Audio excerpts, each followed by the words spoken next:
जेव्हा बातमी असते विश्वासाची तेव्हा नाव येते जळगाव उन्नती न्यूज. तुमचा हक्काचा आवाज जळगाव उन्नती न्यूज. पाहूया आजच्या बातम्या.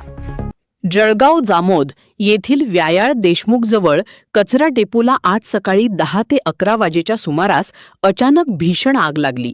या आगीत डेपोमधील कचरा आणि प्लास्टिकचे मोठे ढीग जळून खाक होत आहेत. विशेष म्हणजे नगर परिषदेने लाखो रुपये खर्च करून या ठिकाणी खत निर्मितीची मशीन आणली होती. या मशीनद्वारे गेल्या 2 वर्षात मोठ्या प्रमाणावर खताची निर्मिती करण्यात आली होती. मात्र प्रशासनाच्या हलगर्जीपणामुळे हा खताचा आणि प्लास्टिकचा ढीग आता आगीच्या भक्ष्यस्थानी पडत असून शासनाचे लाखो रुपये सरळ सरळ पाण्यात गेले आहेत. ही आग स्वतःहून लागली की कुणीतरी लावली असा संतप्त सवाल आता नागरिकांमधून उपस्थित केला जात आहे. कचरा डेपोत खताचे ढीग तयार झाल्यानंतर त्याची योग्य वेळी चाळणी करून पिशव्यांमध्ये विल्हेवाट लावणे गरजेचे होते.